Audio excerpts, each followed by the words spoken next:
నమస్తే, welcome to our channel. నేను మీ సిరి. చంద్రబాబు నాయుడు గారు అయితే ఒక ట్విట్టర్లోకి అయితే ఒక ట్వీట్ అయితే చేశారు. ఏంటంటే సిఎస్ఏ అంటే ఈ అల్లర్లకన్నీ కారణం అన్నట్టుగా తప్పుదోవ పట్టిస్తున్నారు అని చెప్పేసి అయితే ఒక ట్వీట్ అయితే చేయడం జరిగింది. సో దీని మీద స్పందించడానికి మనతో పాటు ఉన్నారు ప్రముఖ senior journalist, political analyst CS Rao గారు.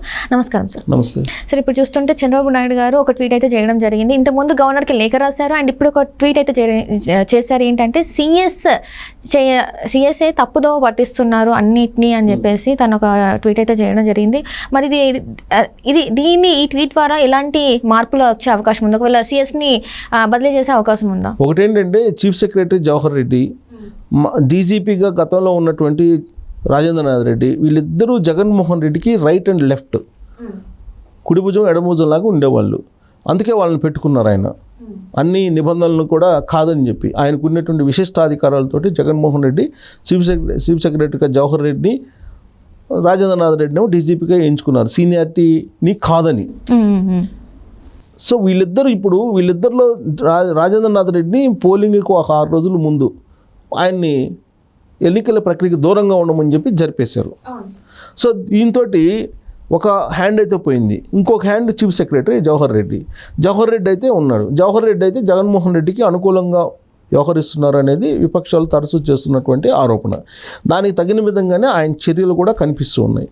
ఏం చర్యలు కనిపిస్తూ ఉన్నాయి అని అంటే, ఫస్ట్ పెన్షన్లకు సంబంధించి సామాజిక పెన్షన్లు ఇచ్చేటువంటి విషయంలో జవహర్ రెడ్డి జగన్మోహన్ రెడ్డికి అనుకూలంగా ఉండేలాగా వ్యవహరించారు అనేది క్లియర్గా కనిపిస్తూ ఉంటుంది మనకి. ఎందుకంటే ఏప్రిల్ 1వ తారీఖున వేయాల్సినటువంటి పెన్షన్లు ఏవైతే ఉన్నాయో ఆ ఏప్రిల్ 1వ తారీఖున వెయ్యకుండా ఆయన ఏం చేశాడు, డైరెక్ట్గా పోయి ఇవ్వడానికి అవకాశం ఉన్నప్పటికి కూడా ఆయన గ్రామ వార్డు సచివాలయాలకి తీసుకొచ్చి వృద్ధుల్ని తీసుకోవాలని చెప్పారు. ఆ క్రమంలో ఏంది, మొండి టెంట్లో వాళ్ళు వచ్చి దాదాపు 33 మంది చనిపోయారు.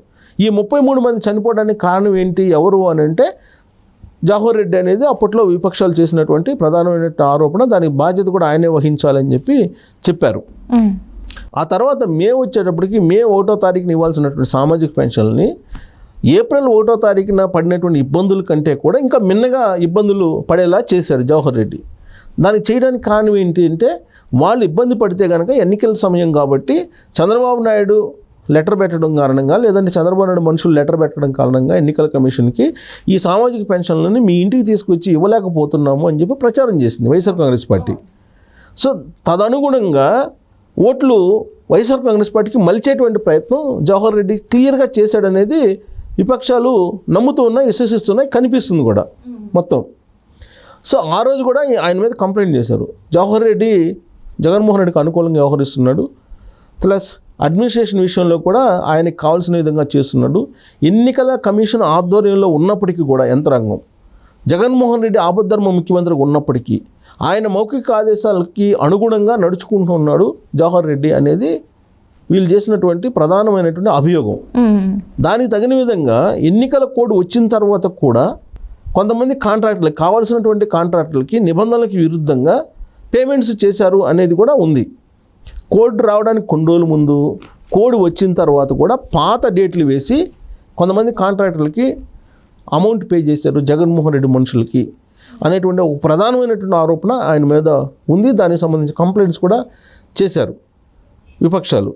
ఆ తర్వాత ఆయన మీద వచ్చినటువంటి కంప్లైంట్స్లో ఎన్నికల ప్రక్రియకు సంబంధించి సరైనటువంటి అడ్మినిస్ట్రేషన్ చేయలేకపోయారు ఎన్నికలను పీస్ఫుల్గా నిర్వహించడానికి.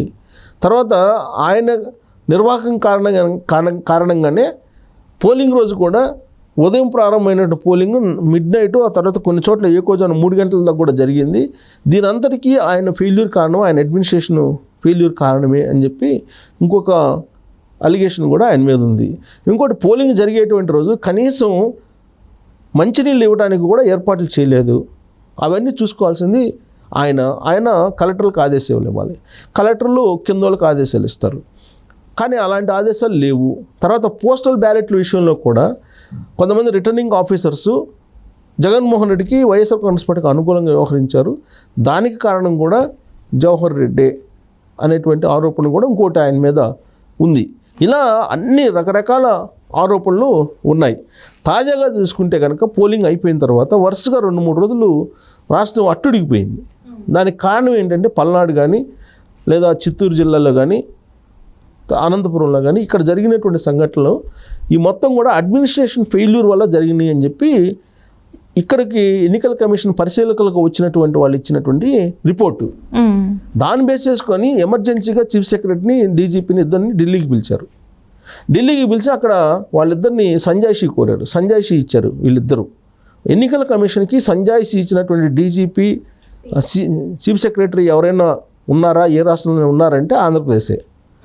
వాళ్ళు ఇచ్చినటువంటి సంజాయిషీ కూడా ఎలా ఉందంటే డీవియేషన్ చేసి ఇచ్చారు. ఫెయిల్యూర్ ఏమో జవహర్ రెడ్డిది చీఫ్ సెక్రటరీగా. ఇప్పుడు ఆయన గొడవల కారణం ఎస్పీలని కలెక్టర్లని చేశారు. అది కూడా ఎవరిని చేశారు? ఆ కింది స్థాయి సిబ్బంది ఫెయిల్యూర్ కారణంగా ఆడ గొడవలు జరిగితే ఎస్పీలని కలెక్టర్లని బాధ్యులను చేశారు. 2-3 రోజులు ముందుగా వాళ్ళని పోస్టింగ్ చేసి అక్కడ వాళ్ళు పూర్తిగా అవగాహన రావడానికే కనీసం టైం పడుతుంది.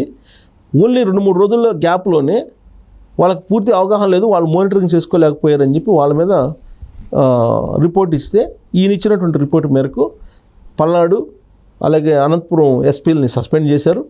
పల్నాడు కలెక్టర్ని అలాగే తిరుపతి ఎస్పీని బదిలీ చేశారు. సో ఇలా ఈ బదిలీ కారణం మరొక 15 మంది కింది స్థాయి సిఐ కానీ డిఎస్పీలు కానీ ఇలాంటి వాళ్ళని సస్పెండ్ చేయడం, బదిలీలు చేయడం జరిగింది.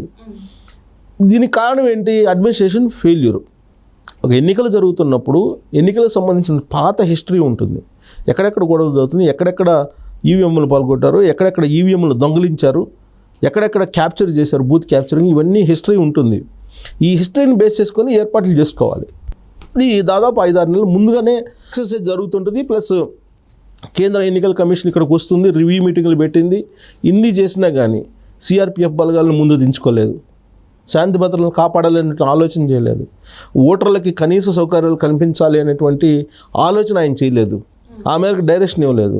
కేవలం జగన్మోహన్ రెడ్డి ఏదన్నా చెప్తే అది చేస్తూ కూర్చున్నాడు ఆయన అనేది ఆయన మీద ఉన్నటువంటి ప్రధానమైనటువంటి అభియోగం. ఆయన వచ్చే నెల 30వ తారీఖున రిటైర్ అవుతున్నారు. ఈ వచ్చే నెల 30వ తారీఖు లోపల జగన్మోహన్ రెడ్డి ఇప్పుడు జూన్ 4న దిగిపోతాడు అనుకుందాం. రిజల్ట్ ఇప్పుడు వస్తున్నటువంటి ఎగ్జిట్ పోల్స్ లేదంటే అభిప్రాయాలను తీసుకుంటే కనుక జూన్ 4న జగన్మోహన్ రెడ్డి దిగిపోయేటువంటి అవకాశం ఉంది. ఆ తర్వాత కూడా ఆయన కంటిన్యూ కావడానికి ఆయన ఏదో లైజనింగ్ చేసుకుంటున్నాడు ఢిల్లీలో, అది కూడా జగన్మోహన్ రెడ్డి సహకారంతో అనేటువంటిది ఒకటి వినిపిస్తుంది. కేవలం ఆయన సమీప భవిష్యత్తులోనే రిటైర్ అవుతున్నారు కాబట్టి ఆయన సిఎస్గా చీఫ్ సెక్రటరీగా రిటైర్ కావడానికి ఎన్ని ఆరోపణలు వచ్చినా కానీ ఎన్నికల కమిషన్ ఆయన కొనసాగిస్తూ ఉంది. కానీ ఇప్పుడు జరిగినటువంటి సమీక్షలో ఫైనల్ వార్నింగ్ అయితే ఇచ్చి పంపించింది ఆయనకి.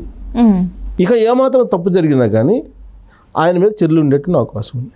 ఇప్పుడు తాజాగా చంద్రబాబు నాయుడు చేసినటువంటి ట్వీట్ని కనుక చూస్తే టోటల్గా ఈ ఫెయిల్యూర్ కారణం చీఫ్ సెక్రటరీ జవహర్ రెడ్డి అనేది ఆయన ట్వీట్ చేశారు. ఇదే కంప్లైంట్ సెంట్రల్ ఎలక్షన్ కమిషన్ కూడా వెళ్తుంది. వెళ్ళినప్పుడు కౌంటింగ్కి ముందే ఈయన మీద చర్యలు తీసుకున్నట్టు అవకాశం ఉంది. ఒకవేళ కౌంటింగ్ దాకుంటే ఆ రోజు ఎలా వ్యవహరిస్తాడో ఈయన తెలియనటువంటి సిచ్యువేషన్ మనకి. అందుకే ముందు జాగ్రత్తగా ఎన్నికల కమిషనే మొత్తం యంత్రాంగాన్ని అండర్లో తీసుకొని కౌంటింగ్ చేసేటువంటి పరిస్థితి కనిపిస్తుంది. జవహర్ రెడ్డిని పక్కన పెడతారు. కౌంటింగ్కి ముందే ఈయన పక్కన పెట్టే అవకాశం ఉంది. 2-3 రోజుల్లో ఈ ఇవాళ రేపట్లోనే ఈయన పక్కన పెట్టే అవకాశం ఉంది అనేది కూడా వినిపిస్తుంది. సో ఇక సిఎస్కి కౌంట్ డౌన్ స్టార్ట్ అయిందని చెప్పి అనుకోవచ్చు మనం తాజా పరిస్థితులు, తాజా పరిణామాలను బట్టి చూస్తే. Right sir, right. Thank you so much sir.